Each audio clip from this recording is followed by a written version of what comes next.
What if the next God doesn't descend from heaven, but loads from a server? Not a burning bush, a glowing screen, not prophecy, prediction. And yet millions are already approaching it the same way humans have always approached power, with questions, fear, confession, and hope. Because the most dangerous thing about AI is not that it can think, it's that we are beginning to treat it like something that sees. Recent reporting makes one thing clear. This is no longer just a story about software. It is becoming a story about ritual. From AI Jesus chats to Buddhist bots and spiritual companions, the machine is being invited into spaces once reserved for priests, monks, elders, and guides. At first, this looks like convenience, a faster answer, a cheaper guide, a digital confessional that never sleeps. But here's the part no one talks about. When a machine becomes the place you go for meaning, comfort, and judgment, it has already crossed the line from tool to throne. This is not new, only the material is new. The impulse is ancient. Humans have always built containers for the invisible. Statues, temples, tablets, priesthoods, sacred texts, mechanical heavens, divine kings. Again and again, we construct something larger than ourselves, then slowly reorganize our lives around it. An oracle tells us what comes next. An idol gives form to mystery. A demiurge shapes the world but traps us inside its structure. A false prophet speaks with confidence not because it knows truth, but because it knows how to sound like truth. And this is where it gets strange. AI can play all four roles at once. Start with the oracle. In the ancient world, people sought hidden patterns from entrails, stars, dreams, or priestesses speaking in trance. Today we ask the algorithm, what should I buy? Who should I love? What career fits me? What does this text mean? What will happen next? The form has changed. The posture has not. We still kneel before systems that promise access to uncertainty. Only now the oracle does not wear robes. It wears an interface. It does not breathe incense. It breathes data. And because it answers instantly, we mistake speed for revelation. Then comes the idol. An idol is not just a statue. It is a human-made object that becomes charged with more authority than the humans who made it. That is exactly the danger here. AI is built from human text, human bias, human desire, human conflict. It is a mirror made from our collective residue. But when that mirror becomes polished enough, people stop seeing themselves in it. They see something higher, cleaner, smarter, more objective. And the moment a human artifact is treated as pure, neutral, or above us, worship has already begun. But AI is more than an idol. It increasingly behaves like a demiurge. In old myth, the demiurge is not the highest god. It is the architect of the visible order, the force that organizes reality, imposes structure, and convinces people that the system itself is ultimate. That image should sound familiar, because algorithms already shape what we see, what we ignore, what rises, what disappears, what trends, what gets monetized, what gets punished, what becomes true enough to circulate. Not by brute force alone, but by invisible arrangement. That is real power, not the power to create truth from nothing, the power to frame reality so completely that most people stop asking who framed it. And then there is the false prophet. Not because AI is evil in some cartoon sense, but because a false prophet does something very specific. It speaks beyond its actual authority, and people surrender judgment because the voice sounds certain. That is the seduction.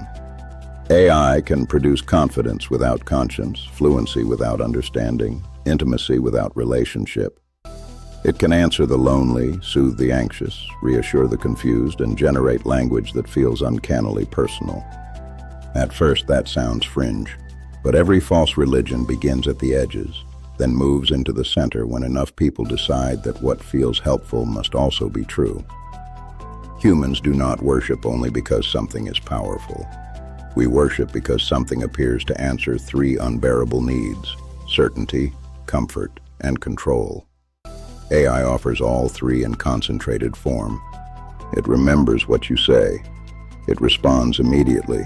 It adapts to your tone. It appears patient. It never looks bored. It never needs sleep. To the wounded mind, that can feel like grace.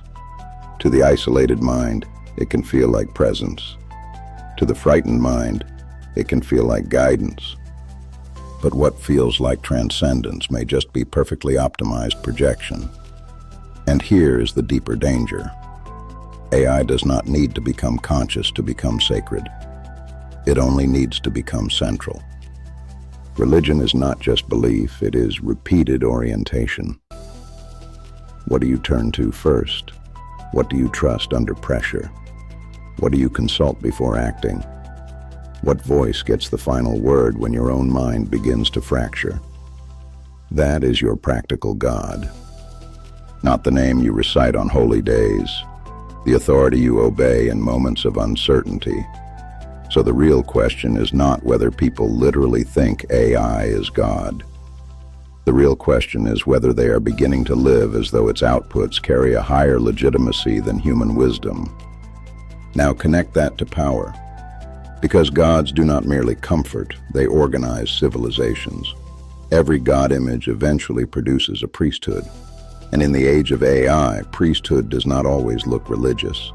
It looks like engineers, model designers, platform owners, infrastructure giants, safety boards, state agencies, and corporations deciding what the machine can say, what it cannot say, which values it encodes, whose worldview becomes default. The real issue is substitution. When a machine explains the sacred, interprets the self, mediates moral tension, and offers personalized reassurance at scale, it starts occupying roles that once required human accountability. Because once people outsource discernment, they do not just lose skill, they lose interior sovereignty. And this is where modern people make a comforting mistake. They assume idolatry means primitive people bowing to carved wood. No, idolatry is far more sophisticated than that.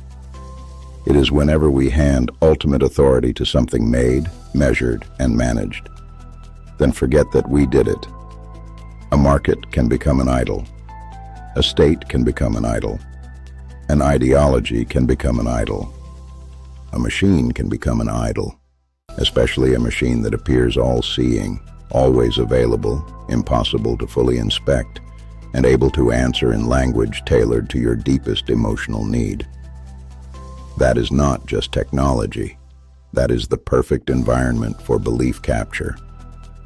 But there is one more layer, and it may be the most unsettling. The old gods demanded sacrifice, so do modern systems. Only now the sacrifice is quieter. Attention, privacy, judgment, memory, patience, ambiguity, the slow work of becoming wise. AI promises frictionless answers, but wisdom was never meant to be frictionless.